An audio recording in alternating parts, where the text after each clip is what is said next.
Antes de ser inteligente, a única cultura que eu conhecia era a dos iogurtes. Toda vez que eu lia na embalagem de tal iogurte que ele tinha bilhões de culturas vivas, eu já imaginava quão maravilhosa deveria ser essa empolgante comunidade de bactérias eruditas. Algo assim, com certeza, só pode fazer bem. E é o que dizem professores, pais e cientistas para todos os seres metabólicos desse planeta, do berço ao túmulo. Mal sabia que essa era uma excelente analogia para o tipo de cultura que exigem de todo adulto nos recantos cultos da internet. Que você coma algo sem sabor apenas porque faz bem para você. Você sabe do que eu estou falando. Você, por exemplo, começa a seguir alguém porque essa pessoa parece inteligente, culta e bem-sucedida. Você descobre que todos os anos milhões de brasileiros nascem com o que eles chamam de, vamos dizer assim, uma deficiência de imaginário. Você não sabe bem o que é, então acha que esse exame comprova a sua deficiência imaginativa. O tratamento prescrito é ler e amar tudo o que essa pessoa indica, já que na sua cabeça parece haver alguma relação entre felicidade e virtude, que só pode ser curada com, adivinha, mais cultura. Tudo vai bem por um tempo, até que de repente você começa a sentir um desconforto numa área confusa do corpo. Você começa a perceber que coisas de que você gostava de fazer começam a pesar como um dever. De repente você passa a mão no rosto e sente no suor a própria culpa de não gostar daquilo que deveria gostar, com uma nova pessoa culta e reformada que você é a partir de agora. Você passa a ver a cultura da mesma forma que os bodybuilders veem a comida, como um meio para um fim. Isso é na nutrição conhecido como nutricionismo. É a ideia de ver na comida apenas macro e micronutrientes sem nenhuma atenção ao sabor, história, contexto, gosto, qualquer coisa do tipo. Eu quero dizer que se eles pudessem comer pneu e alumínio para bater as suas proteínas diárias, eles comeriam, porque eles estão mais interessados com o fim, com o resultado, do que com o meio. O problema dessa abordagem, e principalmente na abordagem da cultura, é que ela cria uma divisão entre comidas puras e impuras, e gera um sentimento de culpa quando você não consegue cumprir o ritual diário de flagelação. Dirão que o sofrimento é necessário para conseguir grandes coisas.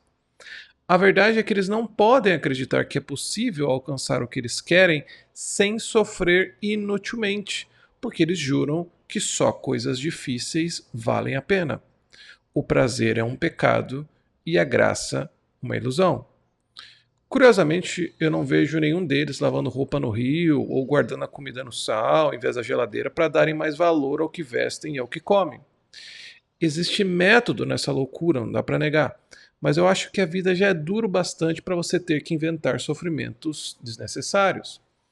Da mesma forma, quando queremos incentivar a cultura, principalmente entre os adultos que perderam muitos anos de vida com bobagens, forçamos a ideia de que existem certas obras que fazem bem e outras que fazem mal. Toda vez que ela sente que não gostou ou entendeu uma obra benéfica à saúde, ela passa a somatizar os efeitos colaterais da culpa das formas mais previsíveis. Ela não consegue se concentrar e acha que precisa de uma técnica Pomodoro para ver se a disciplina cria o prazer que ela não encontra. Ela acha que precisa aprender latim e grego antigo para ler Virgílio e Homero.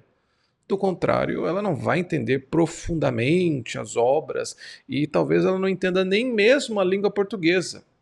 Puxa vida, ela começa até a se questionar como sobreviveu até agora com tanta inconsciência. O resultado é que o brilho que elas tinham antes de começar a estudar desaparece, e a cada ano estão mais próximas do ressentimento contra tudo e contra todos. Você pode fazer as pessoas se sentirem culpadas o bastante para fazer alguma coisa, mas você não pode fazê-las gostar disso. O ambiente cultural da internet virou um churrasco de família. Se você não vai, você se sente culpado. E se você vai, você se sente péssimo. Não é estranho, então, que tenhamos tanta dificuldade de alcançar mais pessoas com nossa mensagem de bem-estar público. Estamos tentando persuadir as pessoas a lerem mais da mesma forma que tentam nos persuadir a reciclar, não pisar na grama, a doar sangue, quer dizer, com culpa. Minto, às vezes até alcançamos. Mas essas pessoas, em vez de desenvolverem algum senso estético ou comunicação apurada, que é uma das supostas funções da cultura, viram supervisoras da cultura dos outros. O melhor benefício da cultura é te ensinar a prestar atenção ao que importa. Porém, essa cultura da culpa torna um ambiente irrespirável quando você precisa formar o seu imaginário e garantir que os outros formem também. É praticamente impossível falar de certos filmes e livros que não tenham passado por essa higienização cultural que elas aprendem em vários perfis afora, sobre o que é certo, o que é errado, o que é bom e o que é ruim. Virou um jogo de status e sinalização de virtude, em que um vigia o outro para ganhar pontos de cultura com o ídolo que mais chicoteia sua audiência. O que eu quero dizer é que é perfeitamente possível ter cultura sem culpa e que até casamento às cegas pode valer a pena se a sua alma não for pequena. Como então, perguntam os aflitos, eu devo consumir esse néctar do espírito, ó iconoclasta?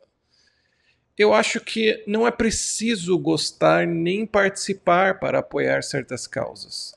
Muitas vezes eu vou a shows e compro livros e outras artes das quais eu não gosto apenas porque eu quero que essas pessoas prosperem. São meus amigos ou desconhecidos que produzem uma cultura importante para outras pessoas. O seu propósito é apenas existir e estar lá para quando alguém precisar delas. Museus e bibliotecas normalmente têm essa função. Eu já coordenei bibliotecas e posso garantir que tentar culpar as pessoas por não as usarem gera o efeito contrário, em que elas começam a passar cada vez mais longe para não se sentirem culpadas por desprezar tamanho benefício civilizacional. Para ser bem honesto, essa minha proposta é bem sem graça. Fazemos isso o tempo todo. Escolas, por exemplo. A educação universal queimou um Comênios na fogueira e foi descrita por homens sábios, inclusive, como desnecessária e subversiva. E hoje é algo que custa tantos impostos e é tão exigida pela população que é impossível vencer qualquer eleição sem defendê-la como uma necessidade tão básica quanto o oxigênio.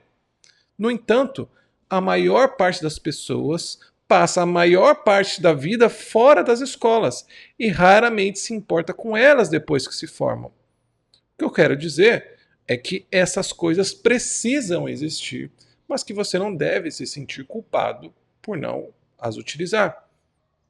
Eu acho que, em segundo lugar, você precisa apoiar tudo o que puder, mas se importar apenas com as coisas que te interessam. Eu acho que é importante apoiar a orquestra da sociedade com dinheiro, ou com a sua presença, ou com o seu botão de compartilhar nas redes sociais.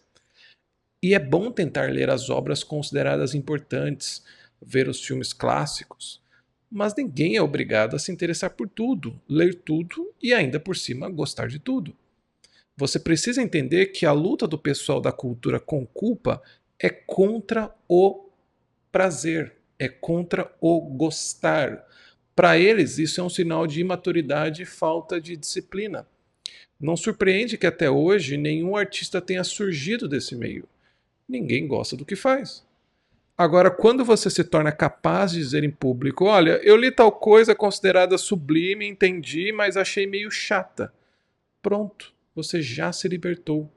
Não importa que depois você se corrija e aprenda mais sobre aquilo e aprenda como gostar. Porque certas coisas precisam de tempo para você gostar delas. Você precisa ouvi-las, se é música, várias vezes, até que quando você menos espera, você passa a entendê-las e talvez até amá-las. Eu conheci o Arvo Part, por exemplo, há muitos anos antes de, em uma madrugada, finalizando minha monografia, os seus sinos cantarem para mim com uma beleza jamais imaginada. Hoje é meu autor favorito. Mas é preciso ter essa honestidade em cada momento. Não gostei, agora gosto. Eu não estou dizendo que você não deve se esforçar para entender as coisas, que você não deve de fato tentar estudar o que parece importante estudar. Eu estou dizendo para você não fingir. Estou dizendo que você não precisa sofrer para entender coisas que não quer nem precisa entender. Nem tudo que é importante importa para você. Se adquirir cultura serve para alguma coisa, é para te dar insights a respeito de quem nós fomos, de quem nós somos e quem podemos ser. Esta é a grande exploração da nossa vida. Os livros, os filmes, as obras de arte, a cultura erudita, enfim, são como postes desta jornada. Os bêbados usam para não cair, mas nós deveríamos usar para nos iluminar. Os adultos que entraram nesta mais tarde acham que perderam 40 anos de vida e só agora, lendo livros, é que vão ter algo para dizer. Isso é substituir a vida pelo livro.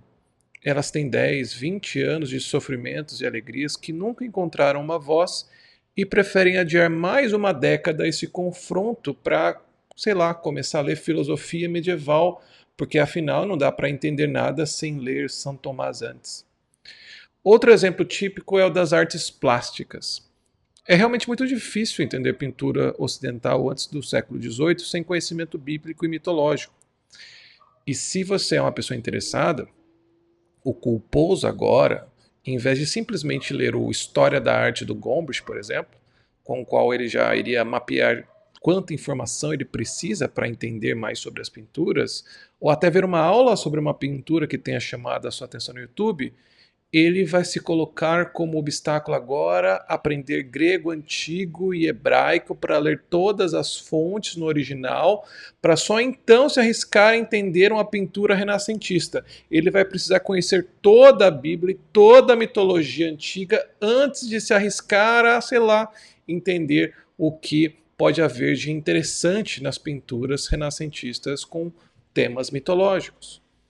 Ele troca toda a oportunidade que está na sua frente para melhorar hoje, agora, para buscar em lugares cada vez mais esotéricos uma preparação para a viagem que não chega nunca. É como se a Renascença existisse só para humilhá-lo, demonstrando o quanto ele é incapaz de entendê-la. Outra coisa que eu acho que é importante entender é que você já tem alguns interesses, alguns gostos e algumas dificuldades que mais cultura poderia te ajudar a resolver. O problema é que elas são apresentadas como coisas que fazem bem para você. Quando isso acontece, elas se tornam um dever, uma virtude. E em breve você vai querer ser virtuoso, que é uma das coisas mais bobocas que um adulto pode querer. E você se torna um fariseu cultural, que torna até as coisas mais prazerosas que você normalmente faria se ninguém te enchesse o saco, um inferno para você e para outras pessoas. Até nos casais que querem ter filhos, quando os médicos dizem que o sexo precisa ser obrigatório, o prazer desaparece para dar lugar ao dever. E o melhor jeito de broxar a sua esposa é dizer que ela é obrigada a transar com você. Você pode ter a cultura que você quiser e até gostar dela se você deixar de se sentir culpado por não tê-la adquirido antes ou consumi-la das fontes corretas. Talvez você sinta outra vez aquele prazer da adolescência de ler sem métricas de tempo e quantidade de páginas. Da época em que, incapaz de largar o livro para dormir, morrendo de sono, você dizia para as próprias pálpebras: só mais um capítulo, cheio de curiosidade e entusiasmo para saber o que aconteceria a seguir. Aposte no seu interesse, confie na sua intuição. Use o seu entusiasmo como régua para medir melhor aquilo que você quer fazer. Porque o entusiasmo pela cultura, assim como o amor, não pode nunca ser um dever.